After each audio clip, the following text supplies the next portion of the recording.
अल्हम्दुलिल्लाह ला इलाहा इल्लल्लाह वहदहु ला शरीका लहु औज़ु बिल्लाहि मिनश शैतानिर रजीम बिस्मिल्लाहिर रहमानिर रहीम सूरह 33 वर्स 72। और हमने इन्ना अर्जनल अमानतु अलस समावात वल अर्दे, अर्जना यानी कि ऑफर किया। अल्लाह ने क्या किया था? अर्जना अमानत यानी रिस्पॉन्सिबिलिटी को दिया था आकाश और धरती को, उसके समक्ष प्रस्तुत किया। तो उन्होंने उसको उठाने से इनकार कर दिया और वह उससे डर गए। वजिबालो फ़बैना अन या मिलनहुम वसफ़कना, वो क्या हो गए? डर गए। वसफ़कना मिनहा, फ्रॉम इट। वह हम लहू, बट किसने उसको ले लिया? इंसान ने उसको हमल, हमल यानी जो बच्चा होता है ना, तो वही वर्ड यहाँ पे हो जाए कि उसने ये जवाबदारी को किसने ले लिया? वह हमलहल इंसाना इन्नहु काना ज़लूमुन जहूर। और वो क्या हो गया? जहूर या जाहिलियत जिसको बोलते हैं ना, जाहिलियत। तो जहूल यानी जाहिलियत हो गया। और वो इग्नोरेंट और अनजस्ट किया उसने उसके साथ में वो लेके। निसंदेह वो अत्याचारी और अज्ञानी था। यानी कि देखो, इतनी बड़ी अमानत, वो फ्रीडम ऑफ चॉइस, जो फ्रीडम ऑफ चॉइस जो मिली थी, वो आकाश और धरती को किसी ने लेने से इनकार कर दिया, लेकिन इंसान ने उसको उठा लिया। क्योंकि उनके अंदर और भी अभी भी घमंड बाकी था इंसान के अंदर, और वही घमंड की वजह से वो चीज़ को उसको वो नहीं बनना था। इंसान को कोई जानवर या कोई कंट्रोल करे उसके ऊपर, ऐसा कुछ नहीं बनना था। तो आकाश और धरती यानी उसके बीच में जो भी चीज़ है वो अल्लाह की बनाई हुई है। और वो देखो, धरती भी घूमती है ना, तो उसको एक ही तरीके से घूमना है। वो ऐसा चाहे कि मुझे ऐसा करना है, पीछे घूमना है, तो ऐसा नहीं हो सकता है। उसको एक ही तरीके से घूमना है। जैसे जानवर है, तो उसको उसकी लाइफ जो दी है वही तरीके से जीना है। ना उसमें वो आगे ना पीछे कुछ कर सकते, और ना ही वो करना चाहते हैं कुछ। ठीक है, शेर है, वो कोई जगह ये नहीं कि मुझे आज फल खाने की इच्छा है, तो वो जो अपना रूटीन है वही फॉलो करेगा। जिसको जो रूटीन दिया है वही फॉलो करेगा। सूरज है, वो अपना काम करता ही रहता है, उसके साथ में सबको लेके घूमता रहता है। तो यानी आकाश और धरती यानी उसके बीच की सारी चीज़ों ने जो वो दिया था, क्या इसमें देखो इजी लिखा है अरबी में, इन्ना अरजना, अरजना यानी अरज की थी अल्लाह ने वो नेम अमानत को लेने की। अलस समावाती वल अर्द यानी आकाश और धरती को, वल जिबाले एंड माउंटेन्स को, बट दे रिफ्यूज फा बैना, उसने क्या बोला कि हमको ये नहीं चाहिए। अन यहाँ मिल न हो, यहाँ मिल न यानी हमल, जिसको बोलते हैं कि जो बच्चा आता है ना उसको भी हमल बोलते हैं। तो ये इसका अरबी में अल्फाज है बियर करना, तो वो हमल का दोनों मीनिंग है। तो अन यानी कि डेट यहाँ मलनू फा बैना, दे रिफ्यूज, अबा, अबा इसको बोलते हैं ना, अभी अबा भर दिया उसने, ना बोल दिया। एंड दे फियर्ड, उससे वो डर गए कि ये तो बहुत बड़ी जवाबदारी है जिससे हम गुमराह हो सकते हैं या ये। लेकिन इंसान ने उसको तुरंत ही ले लिया। और वो ये लेके इसमें क्या कहा अरबी में कि वो जुलूम उसने किया और जाहिलियत का काम किया। यानी कि वो कोई समझदारी का वो काम नहीं था, क्योंकि वो बहुत बड़ी जवाबदारी थी। अगर वो जवाबदारी फेल हो जाती तो वो उसका ईगो किल करने का जो मौका था, उसको ये था एक मौका हमारी रूह को, कि भाई हम रूह को एक मौका, एक चांस ये था कि वो सीधी तरह से उसको कबूल कर ले और किल को कर दे, जो अल्लाह ने कहा है उसको ताबे हो जाए। तो वो एनिमल और उन लोगों ने उसको पसंद कर लिया और वो ईगो को किल कर दिया। लेकिन इंसान ने वो चीज़ अभी भी नहीं पसंद की, और जिन्नों ने भी नहीं की। वो तो और भी बहक गए कि वो तो अपने रूह जिन्नी बनना पसंद किया था। जो आने वाली जिन की जो कौम है, तो और भी अल्लाह से दूर है। यानी उसमें बहुत सारे 3,000 5,000 साल जीना होता है। उसका जो गरीब से गरीब जिन है, वो इंसान का अमीर से अमीर जो चीज़ है उससे भी ज़्यादा लुत्फ़ उठाता है। सारी चीज़ों का फ़ायदा मिलता है उसको। और वो हमसे ज़्यादा खूबसूरत भी है और बहुत ही बेहतरीन कम्युनिटी है। इसी की वजह से तो शैतान को घमंड आया था अपने ऊपर के, मैं इस माटी से बनाए हुए को क्यों करूं, क्योंकि अल्लाह ने उसको खूबसूरत बनाया है बहुत ही, हमसे भी हज़ारों गुना ज़्यादा। और हमसे हज़ारों गुना ज़्यादा उनको नेमतें दिए, ज़्यादा इल्म दिया है, ज़्यादा चीज़ों करने की ताकत दी है। तो उनका घमंड और भी ज़्यादा है। अगर देखो, हमने अगर जिन बनना पसंद किया होता तो हमारा ऊपर और भी तकलीफ हो जाती सही रास्ता पाने की, क्योंकि उसमें से तो और भी कम लोग, अभी देखो इंसान में इतने कम है, तो जिन्नों में तो और कितने कम हो गए। उसकी तुम सोचो कि उसकी पॉपुलेशन अगर अभी यहाँ पे हम 600 करोड़ है, 800 करोड़ है, तो उसका तो कितना में और भी करोड़ ट्रिलियन में जाती होगी अभी उसकी, ये ट्रिलियन में तो नहीं पर एटलीस्ट हाँ ट्रिलियन में जाती होगी, क्योंकि हम लोग ट्रिलियन के पास ही पहुँचने वाले हैं। अगर 800 करोड़ है, 600, 800, 700, 800 करोड़, अगर 1000 करोड़ होगी तो 1 ट्रिलियन हो जाएगा। बिलियन है ना, 800 बिलियन, तो अगर वो हम लोग वो पहुँच गए तो जिन्नों की तो हजारों करोड़ में पॉपुलेशन है अभी। तो तुम सोचो कि वो जो है उनकी लाइफ भी ज़्यादा है, उनको टेस्ट भी हार्ड है। अभी मच्छर है, मच्छर उसको कितने हैं, छोटी सी लाइफ है, या कोई कीड़ा है या कीड़ी है, वो जल्दी मर जाते हैं ना, उसको बहुत ही लो टेस्ट है। तो जिसने जितना जल्दी पसंद किया होगा, जितना तुच्छ लेवल का और जितना ईगो को किल करने का पसंद किया होगा, उसकी लाइफ उतनी ही आसान है। अभी देखो लायन है, लायन, उसकी लाइफ में उसने हमसे तो इजी है, पर फिर भी उसने एक ऐसी चीज़ पसंद की ताकत वाली, तो उसको लायन बोलते हैं कि वो जंगल का राजा है, ठीक है, उसको कोई हाथ नहीं लगा सकता। लेकिन सबसे ज़्यादा अगर कोई तकलीफ में अगर है, उसकी मौत आती है, तो वो लायन की आती है। क्योंकि उसको जब मौत आती है, यानी उसको ऐसे नॉर्मली मौत नहीं आती, उसको झगड़ना पड़ता है दूसरे लायन के साथ में उसकी रक्षा करने के लिए, उसकी जगह की। अगर वो नहीं कर पाए तो उसको मार के भगा देते हैं वहाँ से, और वो आधी हाली मरी हालत में कहीं से भाग जाते हैं, और अपने आप को खुद वो मार तो नहीं सकता, फिर वो भूखा भूखा कितने महीनों के बाद उसकी मौत आती है, बहुत ही तड़पने के बाद में। लेकिन वो लोग हार नहीं मानते, लेकिन उसकी मौत भी उसकी घमंड, क्योंकि उसको बहुत गुरूर है ना उसकी ताकत का, तो उसका भी जिंदगी उतनी ही तकलीफ में है। लेकिन इंसान सोचो कि उसने तो उससे भी ज़्यादा जवाबदारी लिया, उसने तो अपना ईगो किल कर दिया, लायन ने तो। जैसे मौत आ गई बाद में उसकी जो ये टेस्ट थी वो पास हो गए। ऐसे अगर तुम भेड़ बकरी का देखो तो उसको लाइफ में इतनी मौत उसकी इतनी नहीं होती। चिकन देखो तो उसको तो क्या है, चलो थोड़ी अभी 2-3 महीना की लाइफ हो गई, बाद में सीधा काट दिया, खलास, उसको जरा सा भी पेन हुआ नहीं हुआ, हमको लगता है, लेकिन उसको तो बहुत आसानी से उसने टेस्ट पास कर ली अपनी। तो यही चीज़ होती है कि ये जो हमने लिया है ना जवाबदारी, तो उसको अभी एक ही तरीका है उससे कि अभी उसको हम अल्लाह की इबादत करें, और जिस तरह से एनिमल है उससे भी ज़्यादा बेहतर काम करके दिखाए। तो अल्लाह हमको ये कहेगा कि एनिमल का काम क्या है, उसको कोई भी तुम सोने में दो या तुम इसको बर्तन में खिलाओ, माटी के बर्तन में, या कोई गरीब हो उसका मालिक या अमीर हो, वो कोई फ़र्क नहीं करता। तो वो चीज़ हम अगर न्यूट्रल चीज़ हमारे में आ गई, और उसके बाद जो एनिमल करते हैं उससे हम अच्छा अखलाक करें। एनिमल में क्या चीज़ है, वो कोई अखलाक नहीं होते ना, उनको तो लाइफ जीनी है, वो तो खाने में भी झगड़ा करेंगे, क्योंकि वो अक्ल जो है ना, वो अक्ल सलीम उनमें नहीं है।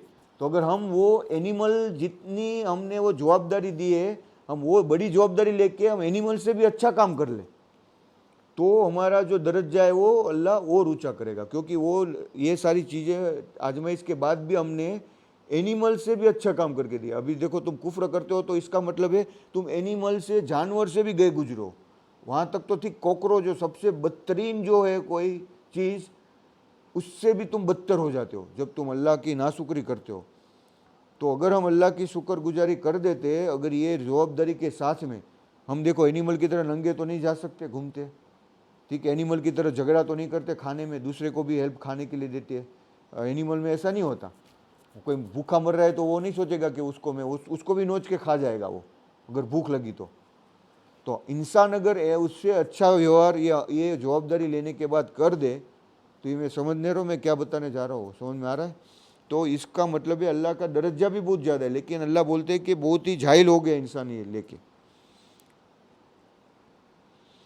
73 लास्ट आयत है। तो ये जो लास्ट आयत में अल्लाह ने जो पार्टी अल अहज़ाब, जो सूरत जिसके वार के ऊपर स्टार्ट की थी, उसको एंड ला दिया वो 2 आयत में, कि जिसमें अल्लाह ने वो अमानत के बारे में जिक्र किया।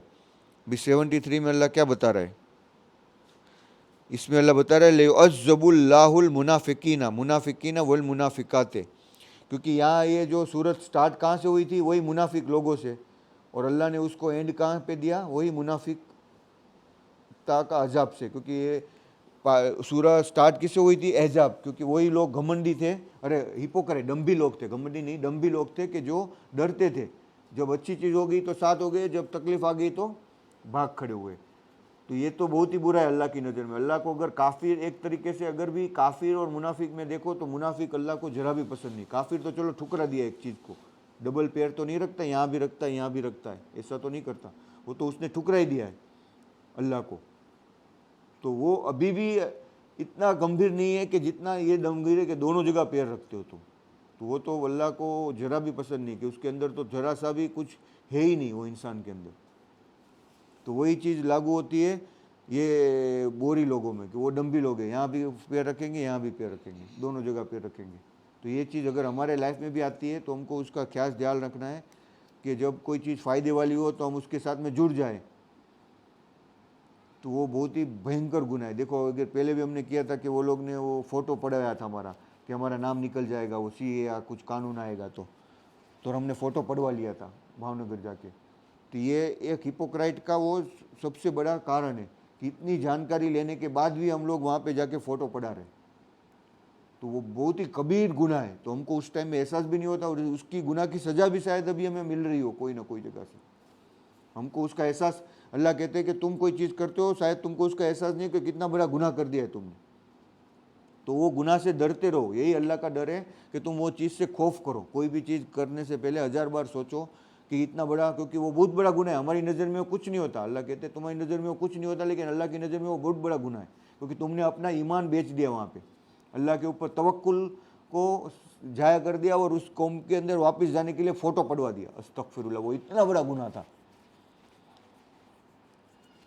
समझ में आ रहा है? तो अगर वो कोई कौम हमारे सामने आती है, और हमको अभी देखो काम करने के लिए कुतुब भाई बोल रहे थे कि तुमको वहाँ पे काम मिल जाएगा, वहाँ पे बड़ा वो, लेकिन तुमको थोड़ा ये करना पड़ेगा एडजस्टमेंट। मैं बोला वो एडजस्टमेंट तो मैं नहीं करूँगा, पहले से ही बता दे रहा हूँ।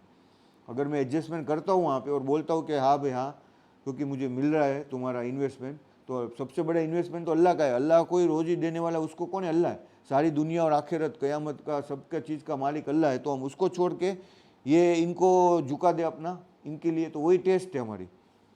तो ऐसा हमें नहीं करना है। तो अल्लाह बोलते हैं यहीं मुनाफिक पुरुषों और मुनाफिक यानी डम्बी महिलाओं और मूर्ति पूजा करने वाले पुरुष, और क्या कहा है देखो, मुनाफिकीन वल मुनाफिकाते, बाद में मुशरिकीन का है। काफिर अलग है, मुशरिकीन अलग है, और मुनाफिकीन अलग है। मुशरिकीन यानी मूर्ति पूजा करने वाले, काफिर यानी अल्लाह का इनकार करने वाले, जैसे कि हो गए क्रिश्चियन, हो गए यहूदी, हो गए, क्योंकि वो लोग तो अल्लाह एक ही को मानते हैं। चलो यहूदी तो बहुत स्ट्रांगली बिलीव करते हैं, वो तो मूर्ति पूजा में नहीं बिलीव करते, तो वो क्या हो गए? काफिर हो गए, क्योंकि उन्होंने कुरान में जो आदेश है उसको इनकार कर दिया। मुशरिक कौन हो गए? कि जो अल्लाह के सिवा दूसरी चीज़ों की इबादत करते हैं, मूर्तियों की, और मुनाफिक हो गए कि दोनों जगह पैर रखते। तो इसमें तीनों को इसमें पहले तो अल्लाह ने दोनों को बताया, मुनाफिकीन वल मुनाफिकाते वल मुशरिकीन वल मुशरिकाते वयतुबुल्लाहु अलल मुमिनीना वल मुमिनाते, और अल्लाह मोमिन पुरुषों और मोमिन महिलाओं पर ध्यान दे, और अल्लाह क्षमा करने वाला और दयावान है। लेकिन अल्लाह ने क्या कहा कि अल्लाह जो है वो माफ़ करने वाला है, वयतुबुल्लाहु अलल मुमिनीना वल मुमिनाते।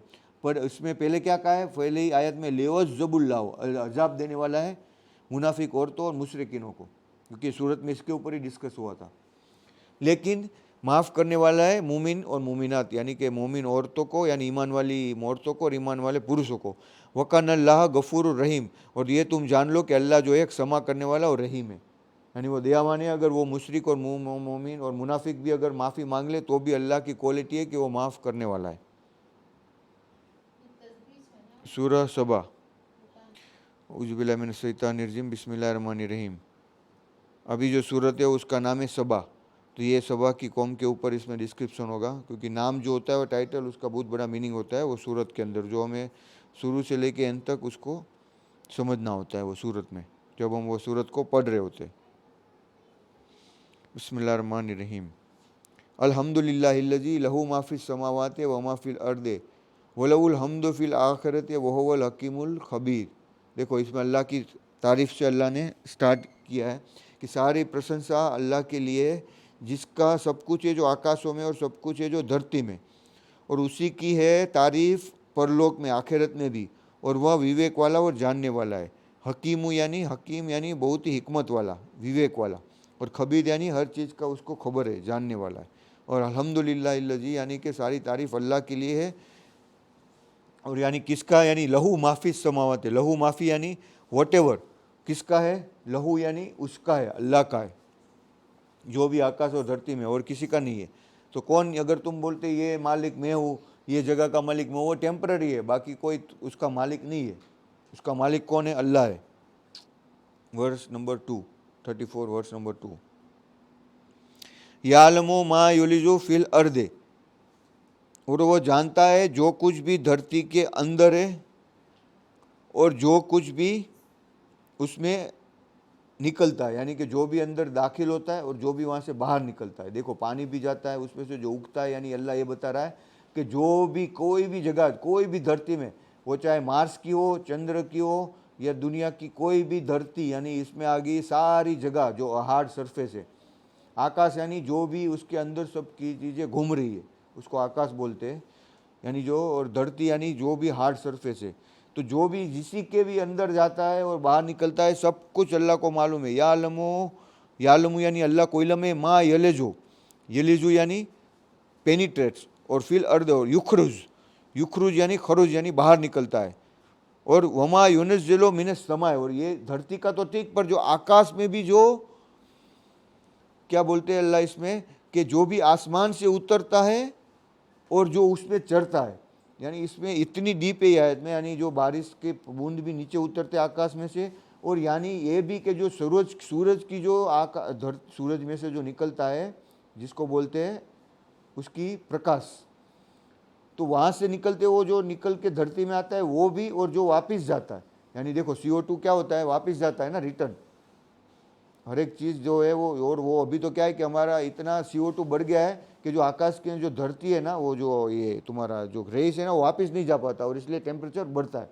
तो इसमें क्या बता रहा है, आकाश में जो भी उतरता है और जो भी चढ़ता है, वमा यूनज़्ज़िलु यानी नाजिल होता है, मिनस समाए, आकाश समाए, यानी पहले अर्थ बताया, अभी आकाश बताया, वमा या रुजू, और जो भी उतरता है, और या रुजू यानी चढ़ता है।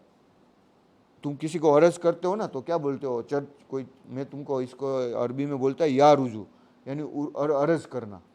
तो अर्ज करने यानी तुम कोई ऊपर चढ़ाना चाहते हो ना, तुम बोलते हो भाई इस तुम्हारे मालिक को बोल दो, या तुम्हारे सेठ को मेरी अर्ज कर दो इतना, तो यानी ऊपर चढ़ना। तो इसमें बोल रहा है, इसमें इसका मतलब है वमा या रुजू, यानी जो भी नीचे उतरता है, नाजिल यानी नीचे उतरता है, अर्ज यानी ऊपर चढ़ता है, फीहा यानी उसके अंदर, वो हुआ रहीमुल गफूर, और वो ही सबसे ज़्यादा रहमत करने वाला और माफ़ करने वाला है, फॉर गिविंग है। तो ये देखो इसमें अल्लाह ने बताया पहली आयत में कि सारी चीज़ों को जानने वाला, हिकमत वाला है, उसकी विवेक से ही क्या होता है, जो भी ऊपर चढ़ता है और नीचे चढ़ता है, और सब कुछ उसके अंदर है, उसकी दयालुता और उसकी क्षमा के कारण ये सब कुछ खड़ा हुआ है।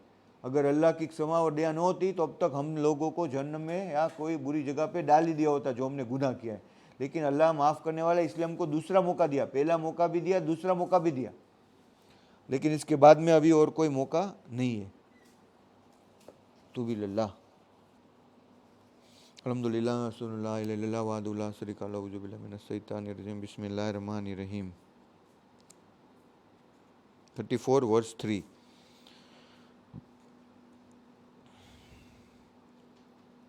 और जिन्होंने इसमें देखो कि ये सोबा कौम है, इसमें कुफर की बात होगी, इसलिए अल्लाह ने इसमें अभी पहले ही कुफर वाले का जो काफिर है उसको बोला। काफिर यानी मैंने बताया ना, अभी समझ में आया ना, कि जो अल्लाह जो चीज़ बताई है उसका इनकार करता है, वो सबमिटर में भी आ जाते हैं, मुसलमान में भी आ जाते हैं। अगर हम लोग को मालूम है कि कुरान में ये कहा है और हम उसको नहीं माने, तो वो क्या हो जाता है, मुसलमान जो है वो भी काफिर हो जाता है। तो इसमें क्या क्या, वकाल लजीना कफरू ला तातीन सातु, यानी कि ये दिन कब आएगा, सातु यानी अवर, कम टू सातु यानी आखिरत का जो घंटा है, वो जो अवर्स है, क़यामत का दिन, उसके बारे में तो उनको बताओ। कुल बला, एब्सोल्युटली, बला हम बोलते हैं ना, बला यानी एक टाइप की बला, तो उसको इसमें अरबी में बोलते हैं एब्सोल्युटली। वरब्बा ला तातीयनुकुम, यानी कि वो आने वाला है रब की तरफ से। आलिमुल गैब, जिसका नॉलेज, आलिम यानी गैब को है, अल्लाह को है। ला यगजुबू, यानी उस टाइम में कोई भी वो अजाब से बच नहीं पाएगा। ला यानी ला या जुबू, वो अजाब से कोई भी, अनहो फ्रॉम हिम, वो अजाब से कोई भी बच नहीं पाएगा। यानी देखो इसका जो ट्रांसलेशन होता है, फिर जिन्होंने इनकार किया, काफर किया, वो कहते हैं कि हम पर क़यामत नहीं आएगी। वो बोलते इतना कॉन्फिडेंट है उनको। तो अल्लाह क्या बोलते हैं, अल्लाह सौगंधे मेरे पालनहार की जो परोक्ष को जानने वाला है, यानी कि जो न दिखने वाली चीज़ को भी जानने वाला है, वह अवश्य तुम पर आएगी, यानी क़यामत आने वाली है। उसके कण समान भी कोई चीज़ छिपी नहीं है। यानी इसमें क्या बता रहे हैं कि ला यूजुबो अनहो मिसकाला, मिसकाला यानी एक वेट, छोटा सा वेट, यानी कि तुम एटम का छोटा सा वेट भी उससे छुपा नहीं है। इसमें देखो मिसकाल यानी जो वर्ड यूज़ किया है उसका मतलब होता है छोटा सा, जर्रती, जर्रती यानी एटम, छोटा सा वेट, मिसकाल यानी छोटा सा भी वेट भी, फिस समावात यानी आकाश में या कोई ज़मीन में, देखो वो भी उससे वला असगरु यानी इससे भी कोई छोटी चीज़। देखो अल्लाह को अरबी में कहने की लहफ कि कितनी बड़ी चीज़ आज तो हमने अभी शोधी है, तब तक तो किसी को मालूम भी नहीं थी। तो उस टाइम में भी लोग समझ सकते थे कि छोटी से छोटी चीज़ जो दिखने वाली है। यानी इसमें कहा है कि वला फिल अर्दे वला असगरु, यानी पहले क्या कहा, मिसकाल जर्रतिन, जर्रा यानी छोटा सा जर्रे आकाश और धरती में, या उससे भी छोटी, वला असगरु मिन जाले का, वला अकबरू, और इससे भी कोई बड़ी भी हो, यानी छोटी छोटी है ही, लेकिन अकबरू यानी इससे भी बड़ी हो, इल्ला फी किताब मुबीन, यानी कोई भी एक किताब में लिख दी गई हो। यानी अल्लाह को उसको हर एक चीज़ मालूम है, और उसको अल्लाह ने मुबीन यानी एक प्रोफाउंड भाई ने कहा है, यानी कि एक प्रोफाउंड और एक पाक चीज़ कहा है कि अगर एक किताब में लिखी हुई है। यानी अल्लाह बता रहे इसमें उसके कण समान भी कोई चीज़ छिपी नहीं, ना आसमान और धरती में, ना कोई चीज़ उससे छोटी और न बड़ी, परंतु वह एक स्पष्ट किताब में है। यानी वो एक ऐसी किताब है जो क्लियर है, उसमें कोई डाउट नहीं है। वो तुम इसको कुरान समझो या आले बरजक में जो किताब अल्लाह ने लिखी हुई है वो समझो। यानी किताब कुरान में अल्लाह ने हर चीज़ लिखी दी है, सारे यूनिवर्स की बात है, क्योंकि अल्लाह की किताब है। और जो यूनिवर्स बनाने वाला है, पूरी आखिरत और क़यामत और दुनिया, सब चीज़ों का मालिक, उसने ये किताब हमको दी है। तो ये अरबी के अल्फाज हम जितने इसको समझे वो हमारे लिए अच्छा है, क्योंकि वो इतनी हम इसको कदर करें उतना इल्म उसको हमको मिलता जाएगा इसमें। यानी ये भी बहुत बड़ी आयत है 34:3, जिसमें पहले अल्लाह ने क्या कहा कि जो नाजिल होने वाली, समझ में आया, पहली चीज़ क्या कहा है कि जो कुछ है आकाश और धरती में किसका है, अल्लाह का। फिर अल्लाह ने अपनी ताकत बताई कि वो आकाश और धरती में जो भी निकलता है, बाहर आता है, चढ़ता है, उतरता है, और जो भी छोटी से छोटी चीज़ है वो भी अल्लाह को मालूम है। यानी अल्लाह को वो चीज़ को, अल्लाह की मालिक तो है ही अल्लाह, लेकिन उसकी हिफाजत भी उसको कोई तकलीफ़ देनी होती। अभी तुम्हारे पास है तो सपोज बहुत बड़ी चीज़, तो तुमको उसको संभालने का कितना तकलीफ़ होगा, ठीक है। अगर तुम्हारे पास है बहुत बड़ा घर तो वो थोड़ी तुम संभाल पाओगे आराम से।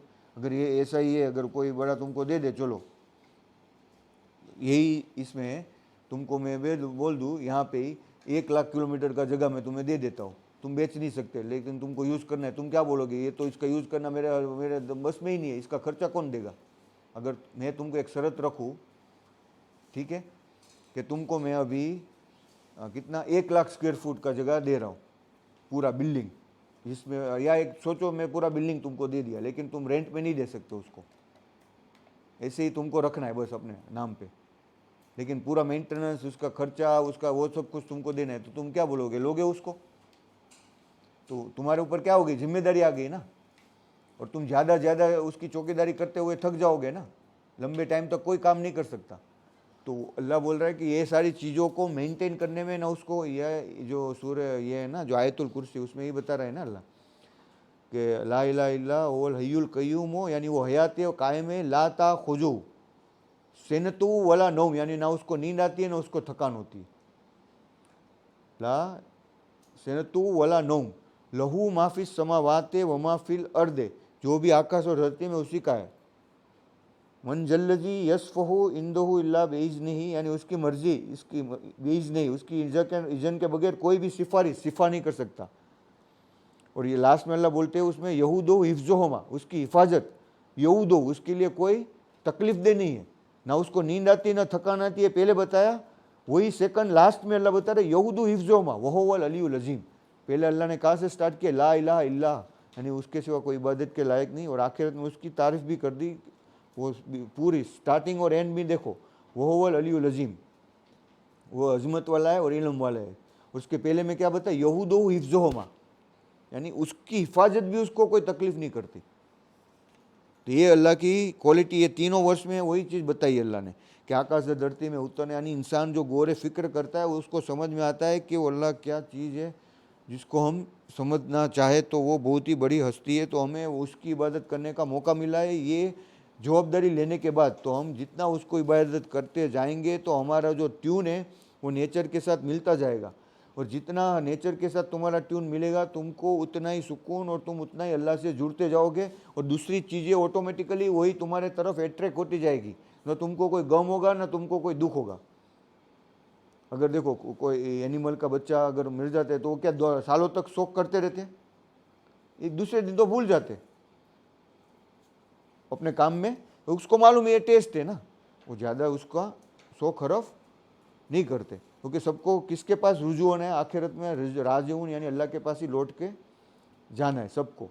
तो ये सिर्फ टेस्ट है तो उसको टेस्ट की तरह से ही लो।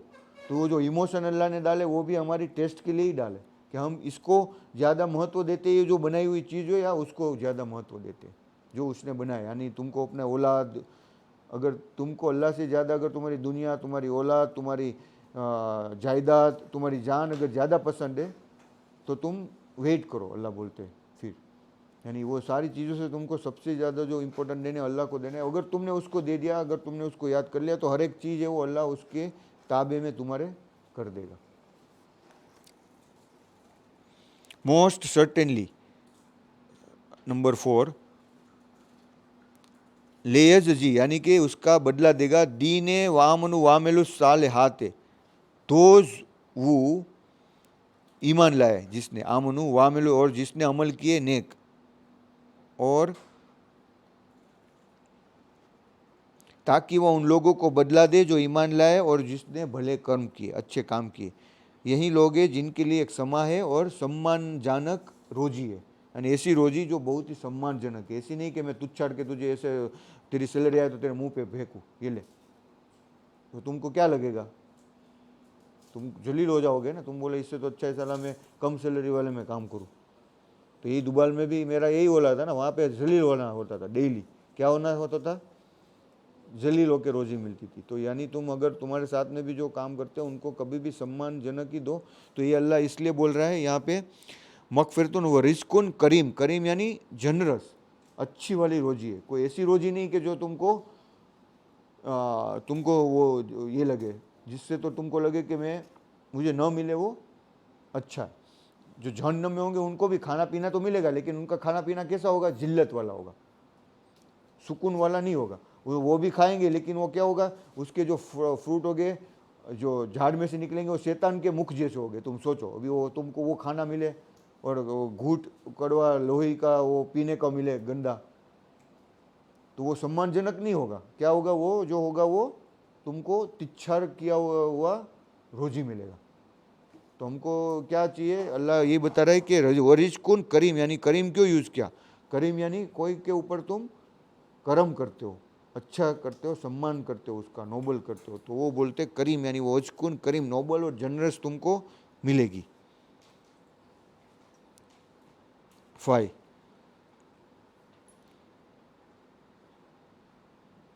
और जिन लोगों ने हमारी आयतों को चैलेंज किया, यानी उसको विवश करने का प्रयास किया, उसको तोड़ने का प्रयास किया, उसके लिए कठोरता की कष्टदायक यातना है। अजाबुन मिन रिजजिन अलीम, देखो ह्यूमिलिएशन क्या बोला, अलीम यानी बहुत ही पेनफुल, कैसा है जिसमें तुमको ह्यूमिलेशन हो, रिजजिन। अजाबुन मिन रिज यानी यानी कि तुमको जलील, जो जलील जो वर्ड हुआ है वो भी यहाँ से आया है, रिजजान। तो वो ऐसी तुमको रोजी मिलेगी वहाँ पे। 6 नंबर 34-6, और जिनको अल्लाह ने इल्म दिया है वो उस चीज़ को जो तुम्हारे रब की ओर से तुम्हारे पास भेजी गई है उनको वो खूब तरीके से जानते कि यह सत्य है, और वह शक्तिशाली और प्रशंसित अल्लाह का मार्ग दिखाता है। यानी कि जो चीज़ अल्लाह जो अल्लाह कहते हैं कि कुरान की आयत ऐसी है कि जब वो ईमान वाले पढ़ते हैं तो वो अपने बच्चे को पहचानते हैं ना, इसी तरह से वो आयत को पहचान लेते हैं। अगर सैम्यूल होगा, 1000 लोग बच्चे हो गए तो भी तुम उसको पहचान लोगे कि हाँ भाई, हाँ देखो ये सैम्यूल है। तो ऐसे ही उस आयत को जब वो पढ़ते हैं तो उसको ऐसे पहचान लेते हैं कि अल्लाह की तरफ से उसको ऐसा यकीन हो जाता है। तो वो ईमान की निशानी होती है। कोई कोई कैसा होता है, किसी ने लाइफ टाइम में नहीं पढ़ा है ना, अचानक उसे कुरान पढ़ के ईमान लेके आ जाता है तुरंत ही। किसी को वक्त लगता है समझने में, उसको लॉजिकली, वैसे मेरा था, मैंने उसको पढ़ा समझा, फिर मैंने साइंटिफिकली मैथमेटिकली उसको समझा और फिर जाके मैंने ईमान लाया। कोई कोई ऐसा होता है एक ही बार पढ़ने से उसको ईमान लेके आ जाता है तुरंत ही। ऐसे भी मैंने देखे, जो एक ही बार कुरान कहीं से भी कोने में पढ़ा होगा, मिल गया होगा और उसको तुरंत, तो वो अल्लाह की, वो ऐसा होता है कि जब वो आयत को पढ़ते तो उसको समझ जाते। वही चीज़ इसमें बताइए, वही लजीना उतुल इल्म, अल्लाह उसको ऐसा इल्म देता है, अल्लजीना उनजिला इलैका मिर रब्बे का, यानी उसको मालूम हो जाता है कि ये उसके रब की तरफ से और ये भी हक है। और अल्लाह उसको गाइड करता है फिर सही रास्ते की तरफ। और वो अजीज़ यानी बहुत ही ग्रेट है, हमीद यानी, और उसकी सारी तारीफ उसके लिए। 7, लेकिन जो वकाल लजीना कफरू, देखो पहली आयत में क्या क्या, वयर लजीना ऊतुल इल्म, इसमें क्या क्या है, वकाल लजीना कफरू, यानी जिन लोगों ने उसका इनकार किया, क्या हम तुमको एक ऐसा व्यक्ति बताए जो तुमको सूचना देता है कि जब तुम पूर्णतः यानी कि कन कन हो जाओगे, यानी कि तुम रेजा रेजा हो जाओगे, तुम्हारे पूरा बॉडी का चूरा हो जाएगा और तुम फिर से नए तरीके से तुमको बनाया जाएगा, यानी उनको ताज्जुब होता है और वो इन चीज़ को इनकार कर देते हैं। हालांकि कुरान में जो यकीन करते हैं उनको यकीन हो जाता है कि हाँ भाई ये होने वाला है, लेकिन जिसका ईमान कमज़ोर होता है वो क्या बोलते हैं, वकाल लजीना कफरू हल नदल्लुकुम अला रोजुले, अला रोजुले यानी मेन क्या हो जाएगा उसका, यो नब्बुकुम एजा मुजक्कतुम, यानी डिसइंटीग्रेटेड हो जाएगा, पूरा डिकम्पोज हो जाएगा और उसके बाद में वापस उसको बनाया जाएगा खलकन, जदीद यानी कि न्यू, जदीद यानी कि पूरा खलक, यानी कि पूरे से फिर से उसको नया बनाया जाएगा। तो ये लोग उनको जो कुफर करती है उसका सबसे बड़ा सवाल होता है कि ऐसा नहीं हो सकता। यानी ये देखो मुशरिक नहीं है ये लोग, मुशरिक तो मानते ही है, मुनाफिक भी मानते हैं, लेकिन काफिर है जो बहुत टाइप के होते हैं। एक ऐसा होता है कि जो ये चीज़ में नहीं मानते कि वापस तुमको जर्रा बनाने के बाद भी तुमको जिंदा किया जाएगा, लेकिन तुम ये नहीं सोचते कि जो एक बार जिसको पूरे का पूरा बनाना है वो जिंदा करने से और भी ज़्यादा डिफिकल्ट था। समझ में आ रहा है? बच्चे को जिंदा एक जीरो में से बनाना, बच्चे को चलो एक माह से दूसरा तो बच्चा बनता है, लेकिन एक ही चीज़ को जीरो में से बनाना उतना कितना एक्सट्रीमली डिफिकल्ट है। तुमको पूरा प्लानिंग करना पड़ेगा, पूरी डिज़ाइन करनी पड़ेगी। अभी तो तुम्हारी डिज़ाइन अवेलेबल है, तो अल्लाह के लिए तो वो एक जर्रा है, क्या है उसके लिए, कोई एक सेकंड का भी वो नहीं है, क्योंकि तुम्हारा डीएनए कोड है वहाँ पे वापस तुमको बनाने के लिए।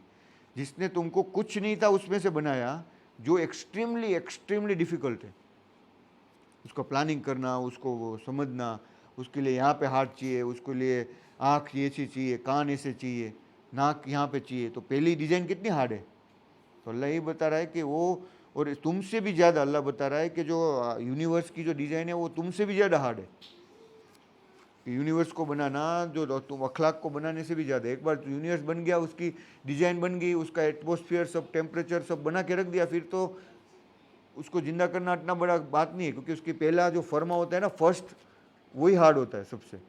तो अभी तो सब कुछ है ही, तुमको वापस बनाने में अल्लाह को क्या टाइम लगेगा, कोई बड़ी बात नहीं अल्लाह की। समझ में आया?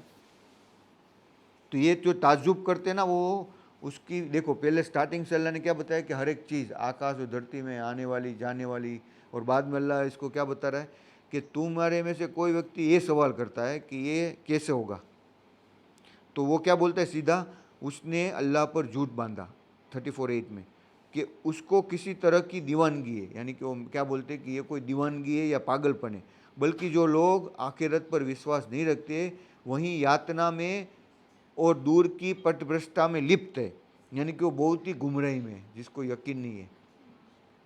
यानी वो क्या, अल्लाह के ऊपर वो झूठ बांधते, क्या बोलते हैं, अफ्तरा, अफ्तरा यानी फेब्रिकेटेड। यानी देखो इसने क्या बताया, इसका जो हिंदी में हम क्या बोलते हैं कि तुमने फेर बदली कर दी, अफ्तरा। यानी ये अरबी अल्फाज में अफ्तरा बोलते हैं कि तुमने फेर बदली कर दी, यानी कोई मैनिपुलेशन कर दिया। अफ्तरा अल्लाह है, ये तो अल्लाह की तरफ, अल्लाह को एक क्या बोलते हैं कि वो तो फैब्रिकेटिंग कर रहा है, अस्तगफिरुल्लाह माज़अल्लाह। कज़ेबू, और झूठ बोल रहा है, क्या बोल रहा है, ईज अफ्तरा अल्लाह कज़ेबा अम बेही जिन्नतुन बलल लजीना ला युमिनूना बिल आखिरते फिल अजाब व दलालुल मुबीन, और सबसे बड़े गुमराही में है वो, दलाल मुबीन यानी एक बड़ी गुमराही में है। 34:9। तो क्या उन्होंने आकाश व धरती के ऊपर नज़र नहीं डाली? देखो ये आयत में क्या बता रहे अल्लाह, कि क्या वो लोगों ने आकाश और धरती में नज़र नहीं डाली? देखो, तो क्या उन्होंने आकाश और धरती के ऊपर नज़र नहीं डाली? कि उनकी जो डाली, जो उनके आगे है और उनके पीछे भी, यदि हम उन्हें चाहे तो उनको धरती में धंसा दे या उन पर आसमान से टुकड़ा गिरा दे। निसंदेह इसमें निशानी है प्रत्येक उस बंदे के लिए जो ध्यान देने वाला हो। देखो,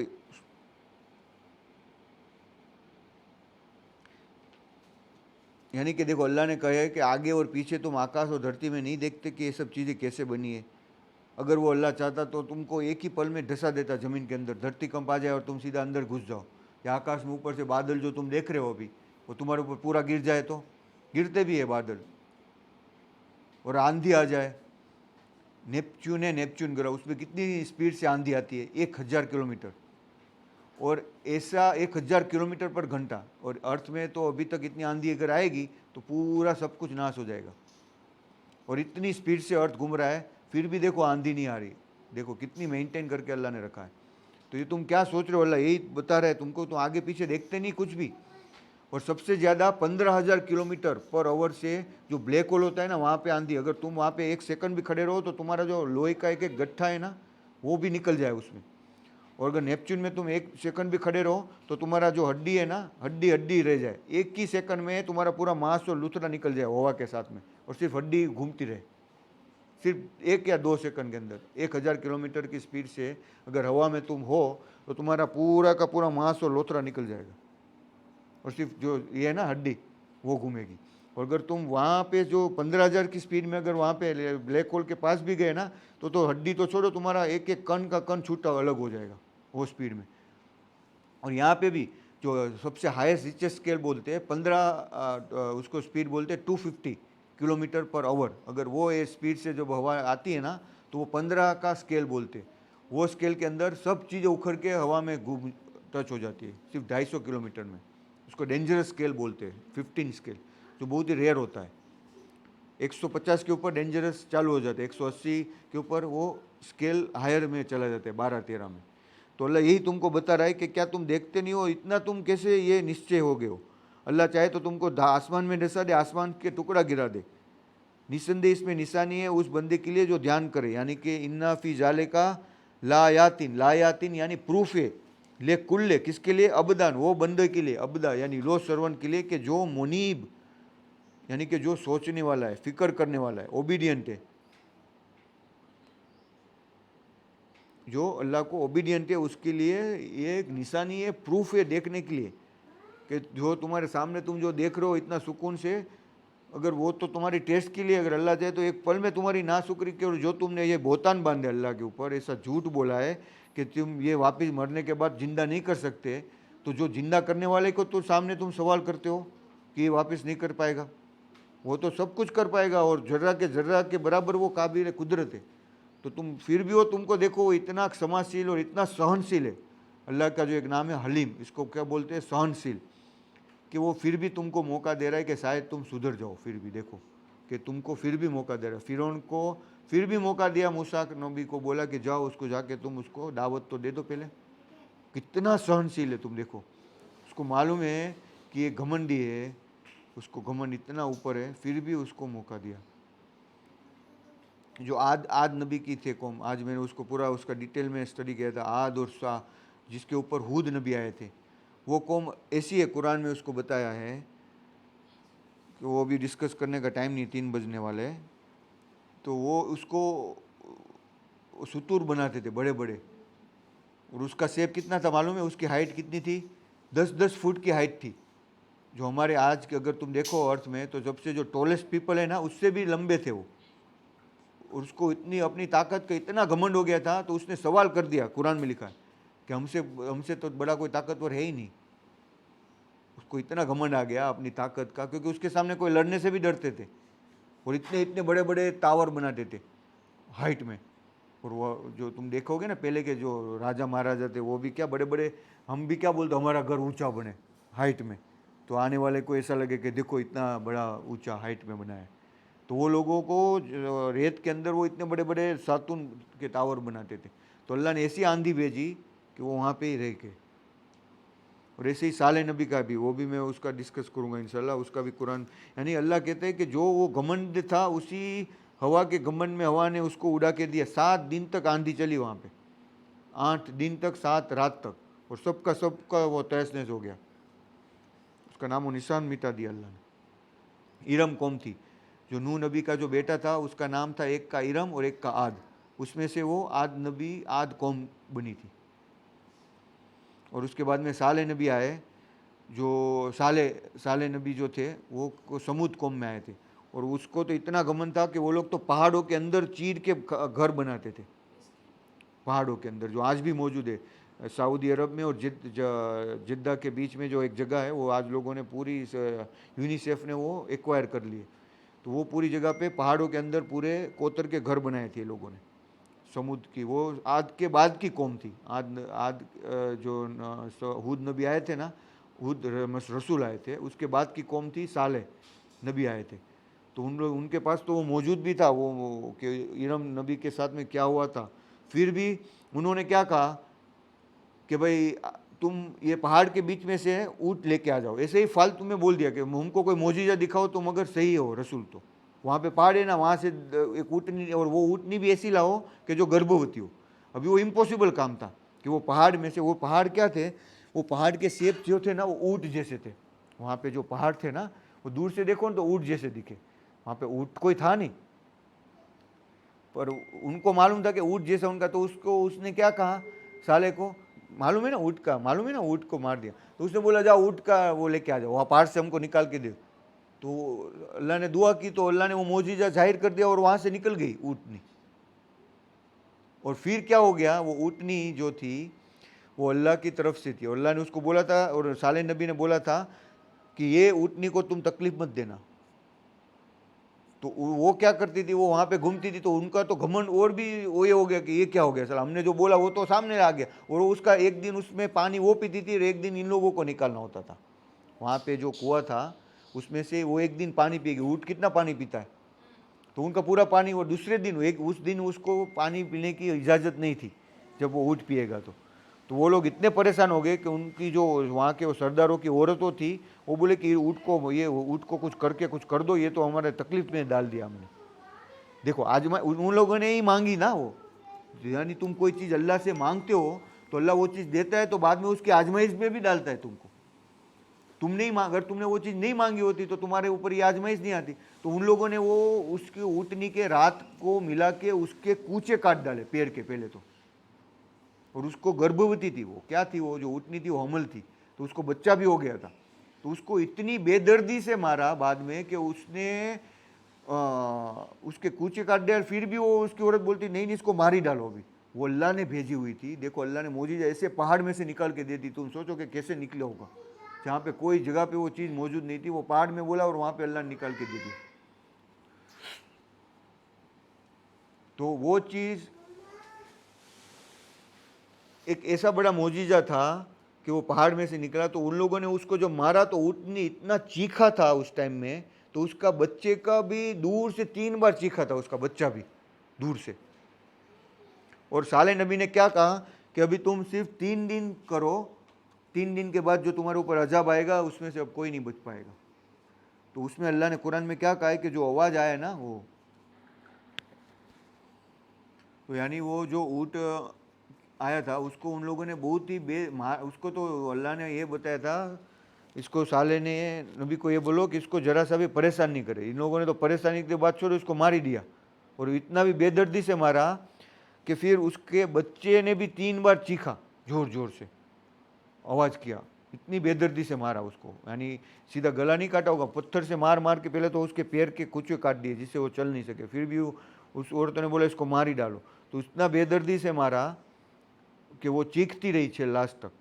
अभी अल्लाह की भेजी हुई थी, जो अल्लाह ने, उन्होंने वो चीज़ मांगी, जब उनके ऊपर वो चीज़ आई तो उसके ऊपर थोड़ी तकलीफ, तो अल्लाह कोई भी चीज़ देगा तो उसको साथ में उसकी आजमाइश तो देगा ही। तुमने अगर ज़्यादा, देखो हमने क्या किया, हमने इंसान बनना पसंद किया तो हमारे ऊपर भी आजमाइश आई, ज़्यादा आजमाइश है क्योंकि हमने ज़्यादा लिया ना, जिन्होंने हमसे भी ज़्यादा लिया है। तो उसके और अगर हमने माफ़ी मांग ली होती, अगर हमने घमंड नहीं किया होता तो कुछ होता ही नहीं, तो शायद हम एंजल ही रहते अभी, हमारी रूह कभी होता ही नहीं। लेकिन हमने खुद ही वो चीज़ को बनने को पसंद किया, तो उन लोगों ने मांगा, तो उन लोगों ने फिर वो आजमाइश भी थी कि उसको सताना नहीं था, लेकिन उनके अंदर तो घमंड आ गया, ईर्ष्या आ गई, ये क्या है साला ऊँट की, अभी हमको उसको ऊँट की मानेंगे कि ऊँट पानी पिएगा तब तक हम नहीं पिएंगे, तो उसको मार ही डाला।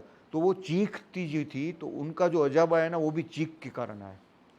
अभी तुम बोलोगे चीख के कारण, वो अल्लाह बोलते हैं कि उनके घरों में ऐसे औंधे पड़े रह गए कि जैसे वहाँ पे कोई था ही नहीं।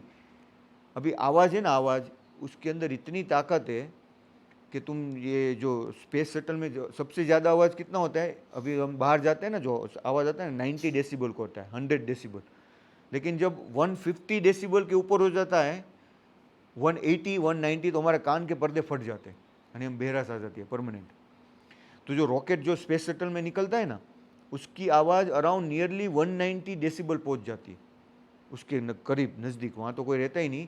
लेकिन वो आवाज़ की वजह से जो नीचे का पूरा जो मेटल था ना, वो मेल्ट हो गए। एक जब फर्स्ट टाइम ये लोगों ने किया ना, तो आवाज़ की वजह से वो पूरा मेटल पिघल गया।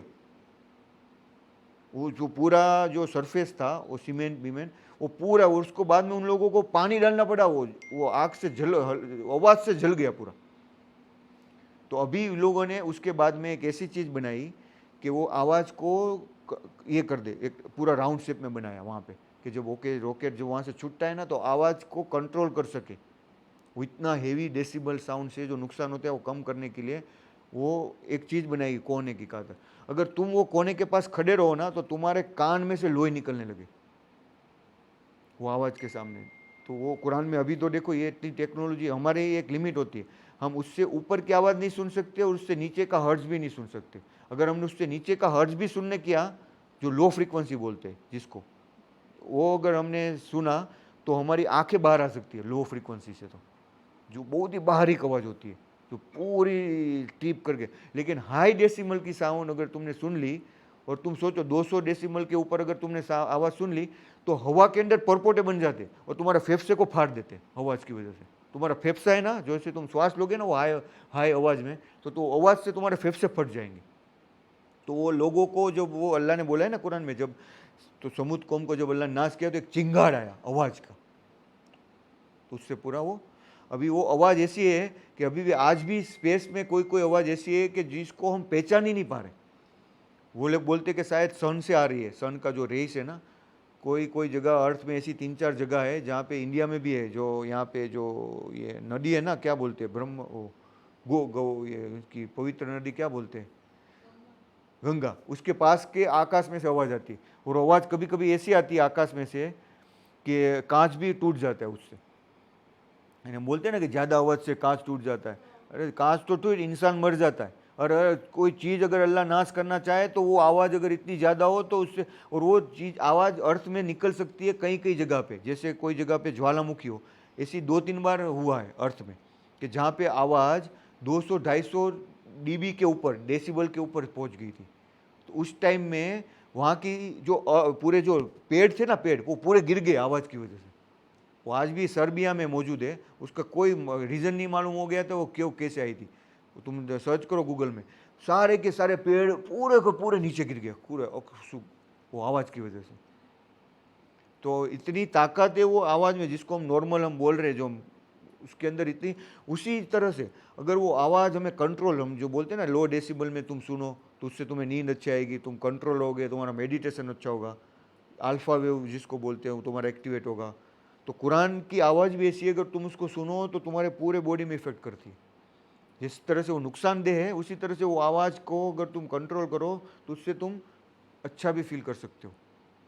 और वो तुमको चाहे तो वो तुमको नेस्त नाबूद भी करने के लिए, तो अल्लाह को तो पानी समुंदर के अंदर से भी वो जो निकलता है ना वो लावा, अरे वो जो अर्थक्वेक होता है ना, तो उसके टाइम में भी आवाज़ निकल सकती है।